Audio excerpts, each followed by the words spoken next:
Alors la question, elle est toute logique. Où se situe l'enlèvement de l'Église dans tout ça? Pour répondre à cette question, on va aller progressivement, mais en même temps on va aller vite.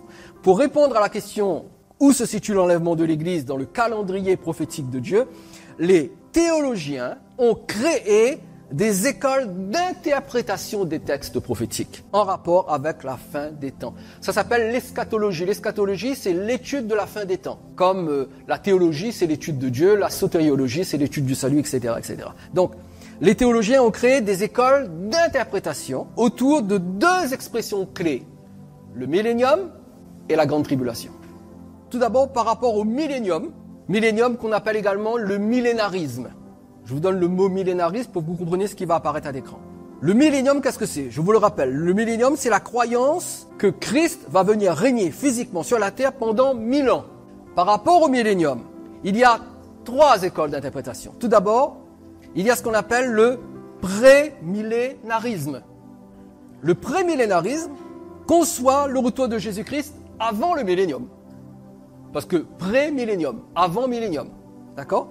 Le prémillénarisme enseigne que Jésus reviendra visiblement sur la terre pour instaurer son règne de 1000 ans et il le fera à partir d'un trône terrestre. Son trône sera terrestre et il va régner sur la terre pendant 1000 ans. On appelle ça le prémillénarisme. Jésus revient avant le millénium. Ensuite, il y a le post-millénarisme qui situe le retour de Jésus après les 1000 ans de paix. Et le post-millénarisme enseigne que l'Église, grâce à la prédication de l'Évangile, fera en sorte que le monde aille de mieux en mieux. Et parce que le monde ira de mieux en mieux, parce que l'Église fera un travail spirituel et un travail social, alors cela aura pour effet d'établir le règne terrestre de Christ. Bien sûr, c'est faux. Le monde n'ira pas de mieux en mieux. Donc le post-millénarisme, non. Et ensuite, la troisième école, c'est ce qu'on appelle l'amillénarisme. Alors ce sont des mots compliqués, hein. Amillénarisme. Le préfixe A signifie qu'on enlève, on est bien d'accord.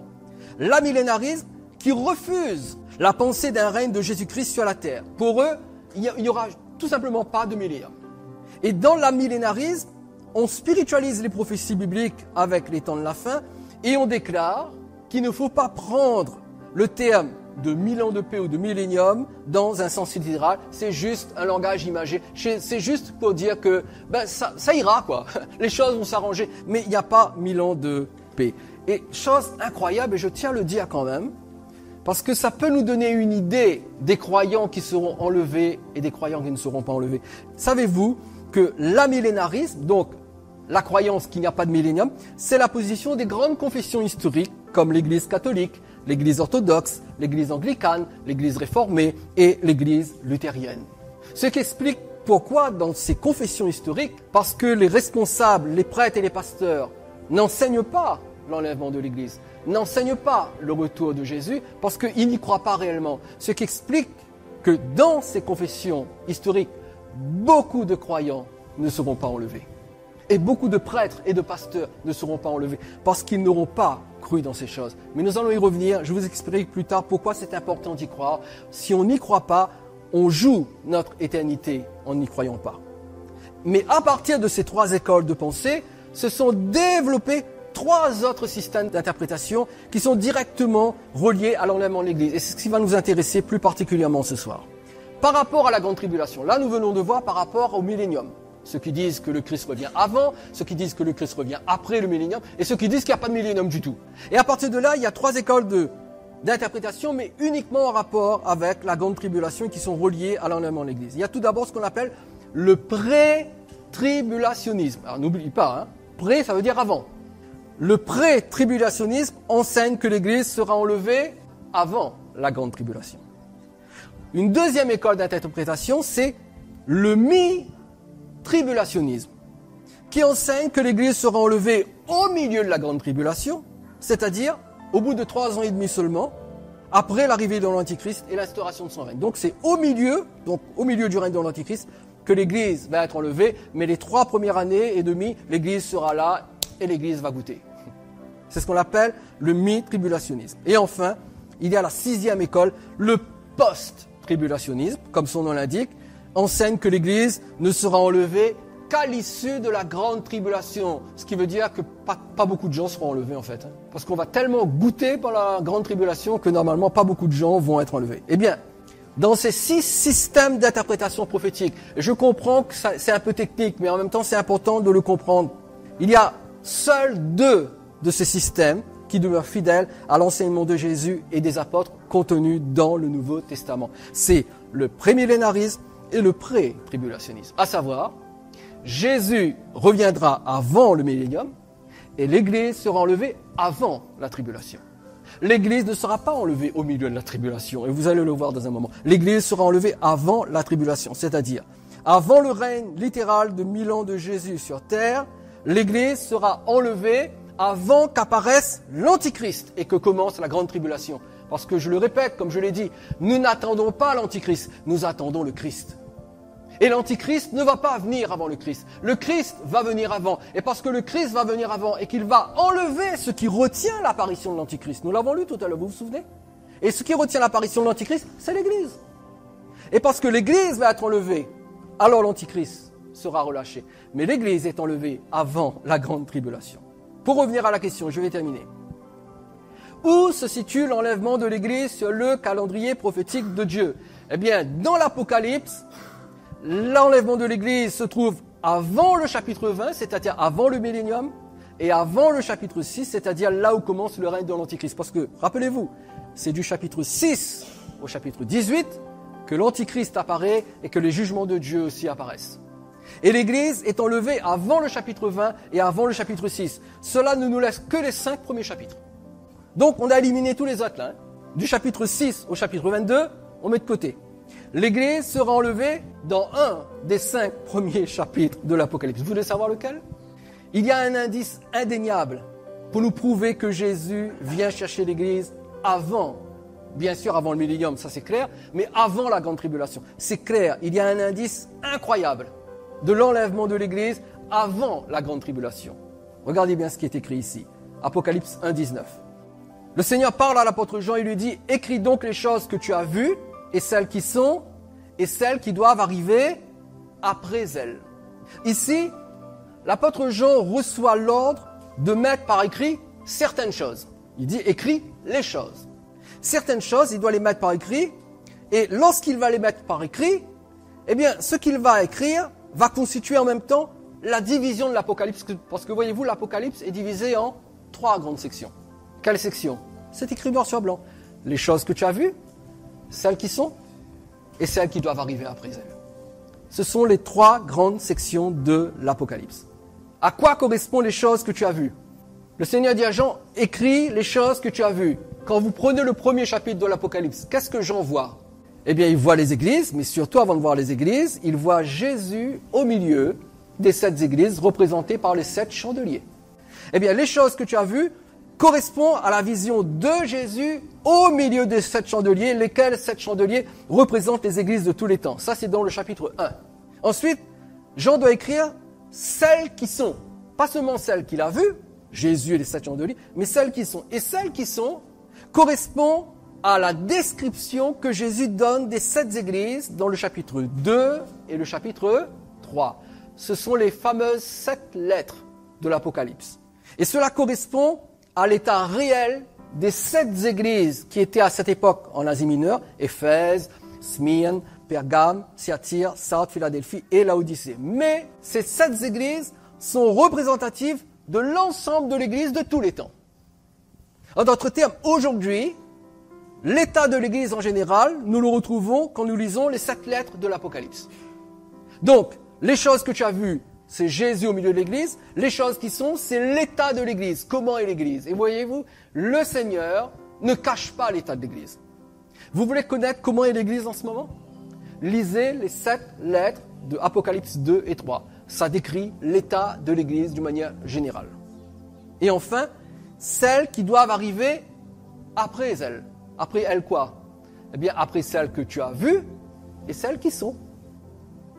Ce qui correspond aux événements futurs qui vont se venir après celles que tu as vues et celles qui sont. À savoir, chapitre 6 à 22.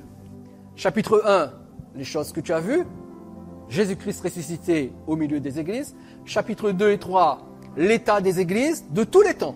Chapitre 2 et 3 Apocalypse décrit l'histoire de l'église depuis 2000 ans. Et celle qui vient après, c'est du chapitre 6 au chapitre 22, qui constitue la troisième partie de l'Apocalypse. Si les choses que tu as vues et celles qui sont précèdent celles qui doivent arriver, il faut juste déterminer quand s'arrêtent celles qui sont. Parce que juste après celles qui sont, il y a celles qui doivent arriver. Où s'arrêtent les choses qui sont? En d'autres termes, où s'arrête l'histoire de l'Église? Dans l'Apocalypse, où s'arrête l'histoire de l'Église? Eh bien, nous allons lire le texte clé qui va vous permettre de comprendre. Apocalypse chapitre 4, et nous lisons les 4 premiers versets. Après cela, je regardais et voici une porte était ouverte dans le quoi? Ciel. Donc, l'apôtre Jean voit une porte dans le ciel. La première voix que j'avais entendue, comme le son d'une trompette, et qui me parlait, dit quoi? Monte ici, et je te ferai voir ce qui doit arriver dans la suite. Aussitôt, je fus ravi en esprit. Et voici, il y avait un trône dans le ciel, et sur ce trône, quelqu'un était assis. Celui qui était assis avait l'aspect d'une pierre de jaspe et de sardoine, et le trône était environné d'un arc-en-ciel semblable à de l'émeraude. Il est facile de comprendre qui est sur ce trône quand même. C'est Dieu. Verset 4. Autour du trône, je vis 24 trônes. Donc autour du trône de Dieu, il y a 24 autres petits trônes. Et sur ces trônes, 24 vieillards assis, revêtus de vêtements blancs, et sur leur tête des couronnes d'or. Qu'est-ce qui se passe ici? Après avoir révélé à l'apôtre Jean l'état de l'Église de tous les temps, chapitre 2, chapitre 3 de l'Apocalypse, d'accord? Qu'est-ce que Dieu fait? Eh bien, Dieu fait monter Jean quelque part et il lui annonce qu'il va lui faire voir ce qui va arriver dans la suite. Question, où Jean monte-t-il en esprit? Dans le ciel. Dieu dit monte ici et Dieu est dans le ciel. Donc, Jean en esprit, pas physiquement, en esprit. Son esprit est saisi et son esprit monte dans le ciel. Et là-haut, dans le ciel, eh bien, l'apôtre Jean voit ce qui doit arriver par la suite et qu'il décrit dans tous les chapitres qui vont suivre, surtout à partir du chapitre 6, parce que chapitre 4 et 5, c'est la description de la présence de Jean dans le ciel, et il va décrire tout ce qui doit arriver, mais surtout, ce qu'il faut savoir, c'est que le chapitre 4 et 5 de l'Apocalypse est une description de ce qui se déroule dans le ciel lorsque Jean monte, y accède, parce que le Saint-Esprit l'a amené là-haut. Et qu'est-ce que Jean voit? Eh bien, Jean voit une assemblée céleste autour du trône de Dieu. Et il assiste à une cérémonie spéciale. Quelle cérémonie? Un agneau, et cet agneau, c'est le Christ. Eh bien, l'agneau est adoré parce que cet agneau qui est le Christ est le seul qui a le pouvoir d'ouvrir un livre scellé de 7 sceaux. Et vous trouverez ça dans Apocalypse chapitre 5, verset 9.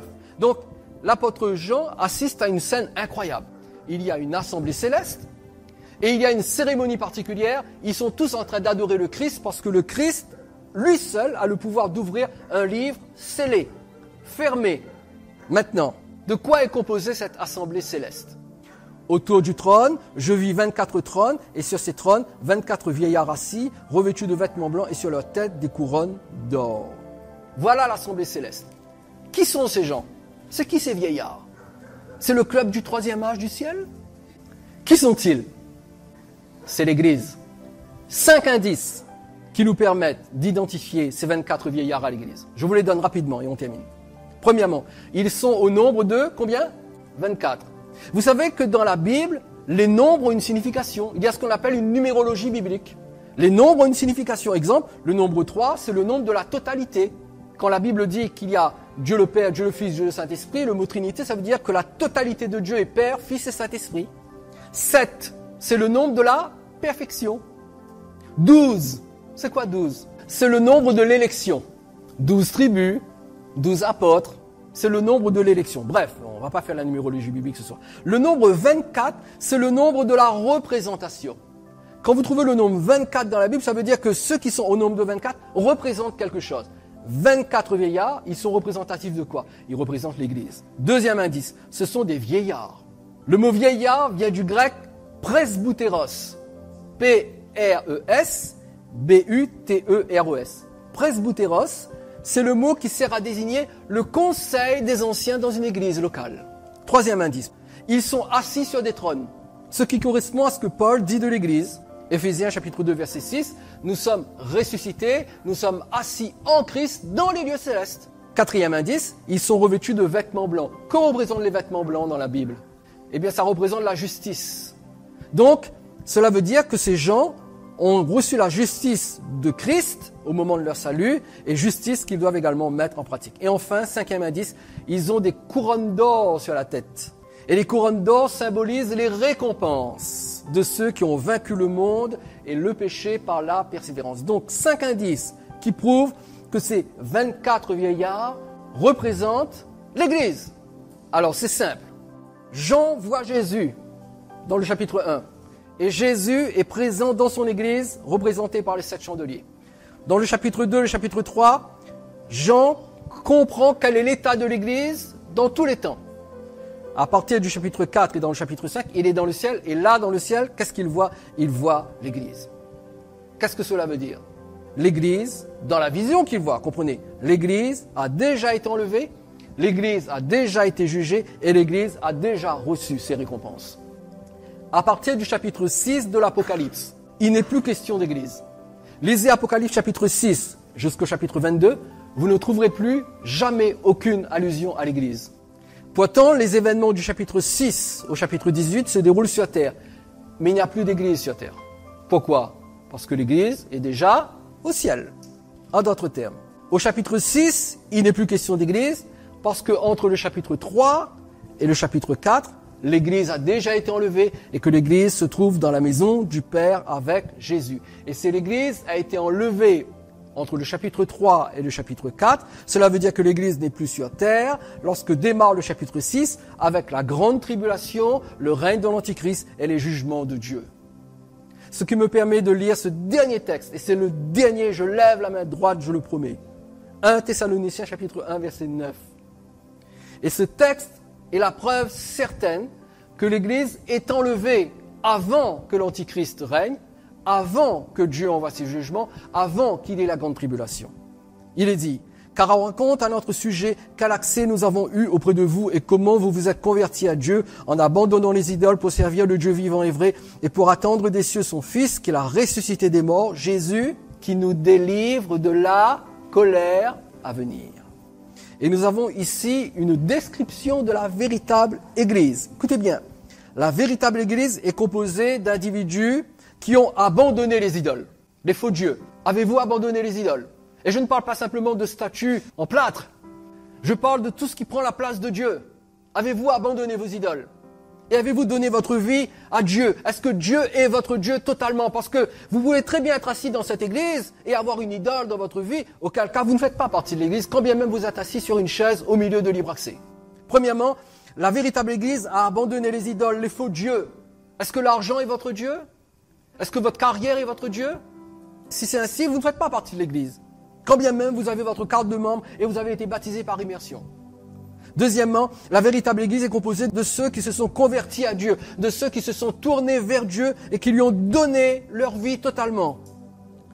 Troisièmement, l'Église est composée de ceux qui servent Dieu. Important de servir Dieu. C'est incroyable de savoir qu'en fait, ceux qui ne servent pas Dieu peuvent rater l'enlèvement. Et enfin, l'Église est composée de ceux qui attendent que Jésus vienne les prendre. Si vous ne croyez pas dans le retour de Jésus et dans l'enlèvement de l'Église, vous ne faites pas partie de l'Église. Parce que la vraie marque de l'Église, elle est spirituelle. Elle n'est pas terrestre, elle n'est pas intellectuelle, elle n'est pas philosophique, elle n'est pas religieuse, elle est spirituelle. Et croire que Jésus revient est une preuve d'un toucher spirituel de Dieu dans votre cœur. Si vous ne croyez pas que Jésus va revenir prendre l'Église, quand bien même vous croyez plein d'autres choses, vous ne faites pas partie de l'Église. Et enfin, dernièrement, il attend que Jésus vienne les prendre pour les délivrer de la colère à venir. C'est clair, quoi. Jésus vient pour délivrer l'Église de la colère à venir. À partir du moment où l'Antichrist va commencer son règne, ça va être terrible. Ça va être la colère de l'Antichrist qui sera suivie de la colère de Dieu. Rappelez-vous, ce sont les 7 coupes de la colère de Dieu. L'Apocalypse parle même de la colère de l'agneau. La colère de l'agneau. En ce moment, on peut rencontrer l'amour de l'agneau. Mais un jour, c'est la colère de l'agneau qui va se manifester. eh bien l'Église est enlevée afin d'être délivrée de la colère de l'agneau. Et c'est tellement clair qu'on ne peut pas le rater. Et nous allons approfondir cette vérité dans les prochaines études. Je vous donnerai des détails. Je vous expliquerai ce qu'il faut faire pour être prêt. Je vous expliquerai ceux qui ne sont pas prêts et ceux qui ne seront pas enlevés. Globalement, aujourd'hui, les chrétiens dorment spirituellement. Les chrétiens dorment spirituellement. Les chrétiens croient que ça va aller. Il suffit de prier un peu et tout qu'on fait, ça va aller. Mais tous les événements qui se produisent, tout ce qui est en train de se faire est décrit par la parole de Dieu. Et les choses ne vont pas bien. Et elles vont aller en s'empirant. Et la Bible dit que nous ne devons pas être surpris par les ténèbres qui vont de plus en plus s'étendre sur la terre. Parce que vous et moi, en Christ, nous sommes des enfants de lumière. Je ne vous souhaite qu'une seule chose. 1, de passer un bon réveillon du 31. 2, d'être prêt quand Jésus viendra prendre l'Église. Soyons prêts. Le reste, c'est important. Mais le plus important, c'est d'être prêt si Jésus vient reprendre l'Église. Parce que voyez-vous, si vous n'êtes pas prêt quand Jésus viendra prendre l'Église, c'en est fini. Écoutez bien ce que je veux vous dire. Juste après l'enlèvement de l'Église, il y aura la plus grande réunion de prière qui a jamais existé dans le monde. Juste après l'enlèvement de l'Église. Vous savez pourquoi? Parce que juste après l'enlèvement de l'Église, les croyants qui auront raté l'enlèvement de l'Église courront à l'Église pour prier et demander à Dieu de venir les chercher. Et Dieu leur dira la même chose que l'époux a dit aux 5 vierges folles. C'est trop tard, la porte est fermée.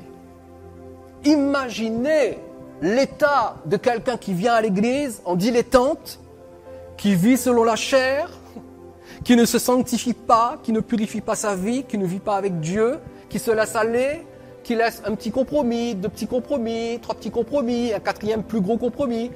Et un jour, Jésus vient et il enlève l'église comme ça, parce qu'à tout moment, il peut enlever l'église. Et là, vous vous rendez compte, vous vous souvenez du film qu'on a vu? Vous vous rendez compte que vous étiez à l'église, que vous avez entendu ces choses, mais vous avez raté l'enlèvement.